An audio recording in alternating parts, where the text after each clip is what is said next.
ओम नमो भगवते वासुदेवाय नमः।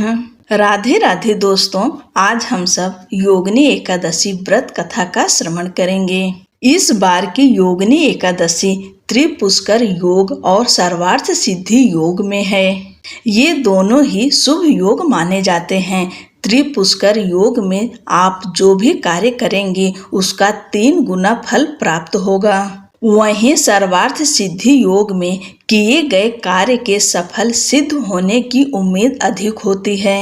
योगिनी एकादशी के दिन व्रत रखते हैं और श्री हरि विष्णु की पूजा करते हैं। इस व्रत को करने से सभी पाप मिट जाते हैं और मोक्ष की प्राप्ति होती है। जो भी योगिनी एकादशी का व्रत रखता है उसे 88,000 ब्राह्मणों को भोजन करवाने जितना पुण्य फल की प्राप्ति होती है। इस साल योगिनी एकादशी 22 जून 2025 दिन रविवार को व्रत रखा जाएगा।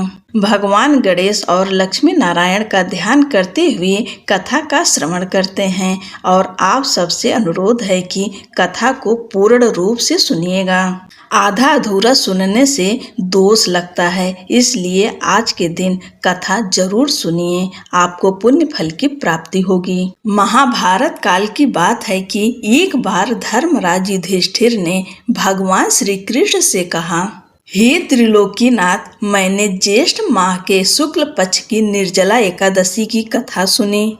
अब आप कृपा करके आषाढ़ माह के कृष्ण पक्ष की एकादशी की कथा सुनाइए। इस एकादशी का नाम तथा महात्म्य क्या है, सो अब मुझे विस्तार पूर्वक बताएं। श्री कृष्ण जी ने कहा, हे पांडुपुत्र, आषाढ़ माह के कृष्ण पक्ष की एकादशी का नाम योगिनी एकादशी है। इसके व्रत से सभी पाप नष्ट हो जाते हैं। यह व्रत इस लोक में भोग तथा परलोक में मुक्ति देने वाला है। हे धर्मराज, यह एकादशी तीनों लोकों में प्रसिद्ध है। इसके व्रत से सभी पाप नष्ट हो जाते हैं। तुम्हें मैं पुराण में कही हुई कथा सुनाता हूँ, ध्यान पूर्वक श्रवण करो। कुबेर नाम का एक राजा अलकापुरी नाम की नगरी में राज्य करता था। वह शिव भक्त था। उनका हेममाली नामक एक यक्ष सेवक था जो पूजा के लिए फूल लाया करता था। हेममाली की विशालाक्षी नाम की अति सुंदर स्त्री थी। एक दिन वह मानसरोवर से पुष्प लेकर आया, किंतु कामासक्त होने के कारण पुष्पों को रखकर अपनी स्त्री के साथ रमण करने लगा। इस भोग विलास में दोपहर हो गई। हेममाली की राह देखते देखते जब राजा कुबेर को दोपहर हो गई तो उसने क्रोध पूर्वक अपने सेवकों को आज्ञा दी कि तुम लोग जाकर पता लगाओ कि हेममाली अभी तक पुष्प लेकर क्यों नहीं आया। जब सेवकों ने उसका पता लगा लिया तो राजा के पास जाकर बताया, हे राजन, वह हेममाली अपनी स्त्री के साथ है। इस बात को सुन राजा कुबेर ने हेममाली को बुलाने की आज्ञा दी। डर से कांपता हुआ हेममाली राजा के सामने उपस्थित हुआ। उसे देखकर कुबेर को अत्यंत क्रोध आया और उसके होठ फड़फड़ाने लगे। राजा ने कहा, अरे अधम, तूने मेरे परम पूजनीय देवों के भी देव भगवान शिव का अपमान किया है। मैं तुझे श्राप देता हूँ कि तू स्त्री के वियोग में तड़पे और मृत्यु लोक में जाकर कोढ़ी का जीवन व्यतीत करे। कुबेर के श्राप से वह तत्क्षण स्वर्ग से पृथ्वी पर आ गिरा और कोढ़ी हो गया। उसकी स्त्री भी उससे बिछड़ गई। मृत्यु लोक में आकर उसने अनेक भयंकर कष्ट भोगे, किंतु शिव की कृपा से उसकी बुद्धि मलिन न हुई और उसे पूर्व जन्म की भी सुध रही। अनेक कष्टों को भोगता हुआ तथा अपने पूर्व जन्म के कुकर्मों को याद करता हुआ वह हिमालय पर्वत की तरफ चल पड़ा। चलते चलते वह मार्कंडे ऋषि के आश्रम में जा पहुंचा।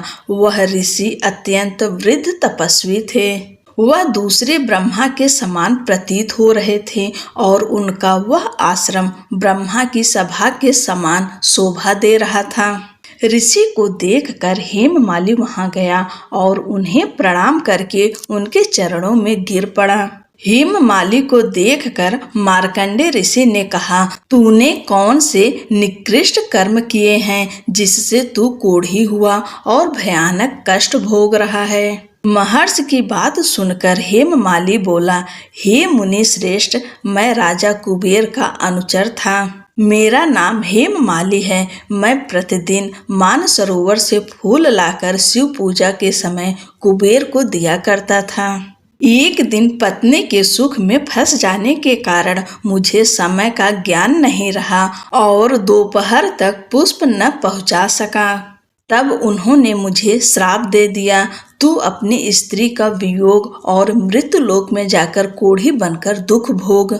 इस कारण मैं कोढ़ी हो गया हूँ तथा पृथ्वी पर आकर भयंकर कष्ट भोग रहा हूँ। अतः कृपा करके आप कोई ऐसा उपाय बतलाएं जिससे मेरी मुक्ति हो जाए। मार्कंडे ऋषि ने कहा, हे हेममाली, तूने मेरे सम्मुख सत्य वचन कहे हैं, इसलिए मैं तेरे उद्धार के लिए एक व्रत बताता हूँ। यदि तू आषाढ़ माह के कृष्ण पक्ष की योगिनी नामक एकादशी का विधान पूर्वक व्रत करेगा तो तेरे सभी पाप नष्ट हो जाएंगे।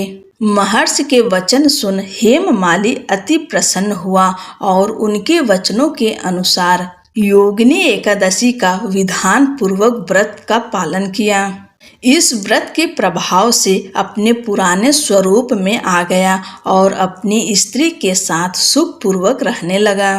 भगवान श्री कृष्ण जी कहते हैं, हे राजन, इस योगिनी एकादशी का कथा का फल 88,000 ब्राह्मणों को भोजन कराने के बराबर है। इसके व्रत से सभी पाप नष्ट हो जाते हैं और अंत में मोक्ष प्राप्त करके प्राणी स्वर्ग का अधिकारी बनता है। बोलो लक्ष्मी नारायण की जय। आप सभी को योगिनी एकादशी व्रत की ढेर सारी शुभकामनाएं। जय श्री कृष्णा। राधे राधे।